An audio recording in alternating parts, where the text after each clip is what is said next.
তৃণমূল কংগ্রেস প্রার্থী রাসবিহারী হালদারের সমর্থনে মেমারি ১ নম্বর ব্লকের জোর কদমে শুরু হলো নির্বাচনী প্রচার। শুক্রবার মেমারি বিধানসভা এলাকায় এক বিশাল কর্মী সভার আয়োজন করা হয়, যেখানে উপস্থিত ছিলেন প্রার্থী রাসবিহারী হালদার এবং বর্ধমান পূর্বে লোকসভা সাংসদ শর্মিলা সরকার। ব্লক ও জেলা স্তরের শীর্ষ নেতৃত্ব। সভার পর বর্ণাঢ্য মিছিলের মাধ্যমে এলাকার মানুষদের ঘরে ঘরে পৌঁছে যান তৃণমূল কর্মীরা।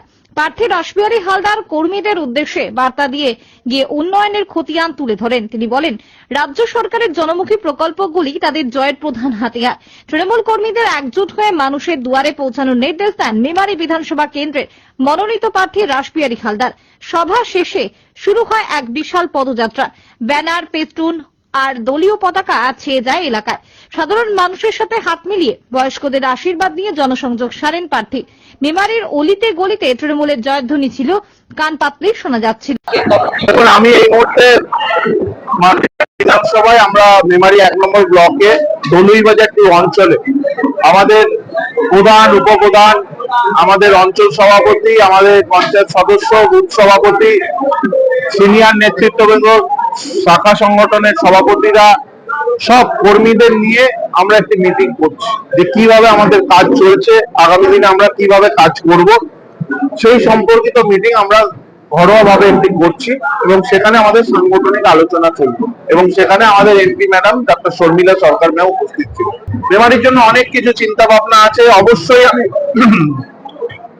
প্রথমেই বলতে চাই যে কৃষি, শিল্প, ভ্রমণ, শিক্ষা, এই ৪টে জিনিসের উপর আমি অবশ্যই জোর দেবো এবং আগামী দিনে যাতে মেমারির যুবক যুবতীরা মেমারি বিধানসভাতেই পড়াশোনা করে কর্মসংস্থান মেমারিতেই পায়, তার দিকে আমি অবশ্যই জোর দেবো।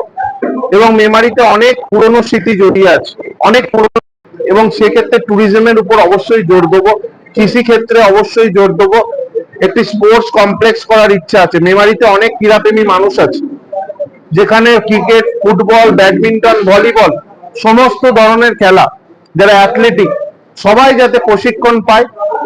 বিভিন্ন রকম কোচিং সেন্টার, যেখানে পড়াশোনার ক্ষেত্রে হোক, চাকরির ক্ষেত্রে হোক, সেক্ষেত্রে ফ্রি কোচিং ব্যবস্থা করা, ফ্রিতে কম্পিউটার এলাকার বাচ্চাদের জন্য প্রচুর চিন্তা ভাবনা আছে। কিছু ইনোভেটিভ চিন্তা ভাবনা আছে যেগুলো আমরা করে আমাদের এলাকার যুবক যুবতীদের কিছু করতে চাই।